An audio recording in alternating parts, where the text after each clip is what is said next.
एक छोटी सी बस्ती में एक परिवार रहता था। 2 भाई, एक माँ और दोनों भाइयों की बीवियां।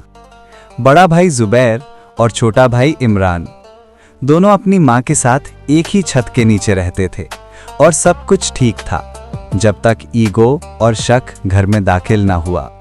एक दिन जुबैर की बीवी सादिया अपने कमरे में बैठी सोच रही थी। अम्मी हमेशा इमरान की बीवी आमिना की तारीफ करती हैं, क्या मैं उनसे कम हूं? यही सोच उसके दिल में जलन बन गई। उसने सोच लिया कि वो भाभी के खिलाफ भाई को भड़का देगी ताकि इमरान और आमिना के बीच दूरियां बढ़ जाएं। अगले दिन सादिया ने अपने हस्बैंड जुबैर से कहा, इमरान की बीवी आमिना तो तुम्हारे सामने बहुत शरीफ बनती है, लेकिन पीछे से तो सबको कंट्रोल करती है। अम्मी भी उसकी बातों में आ गई हैं। जुबैर ने पहले तो मना किया, लेकिन सादिया के रोज रोज के लफ्जों ने उसके दिल में शक डाल दिया। अब जुबैर हर बात पर इमरान से उलझने लगा। छोटी छोटी बातें भी लड़ाई बन गई। घर का सुकून खत्म होने लगा। माँ की आंखों में आंसू रहते और आमिना चुपचाप सब बर्दाश्त करती रही।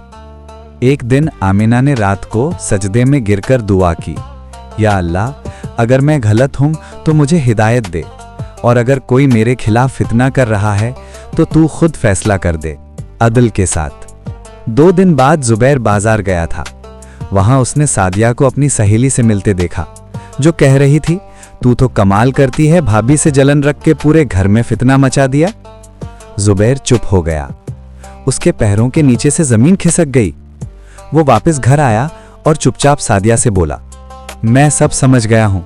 जो घर अल्लाह के नाम से चलता है उसमें फितना डालने वाले के लिए कोई बरकत नहीं होती। सादिया रो पड़ी। उसके दिल पर पत्थर का बोझ था।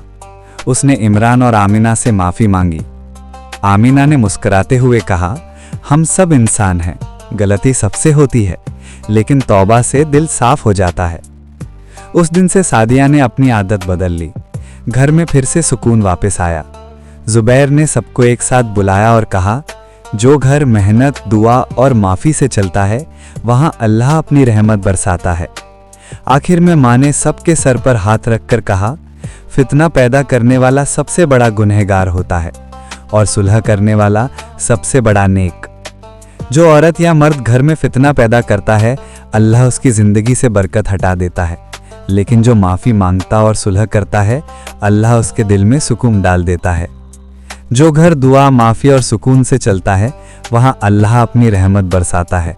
वीडियो अच्छी लगी हो तो लाइक, फॉलो, सब्सक्राइब करना ना भूलें।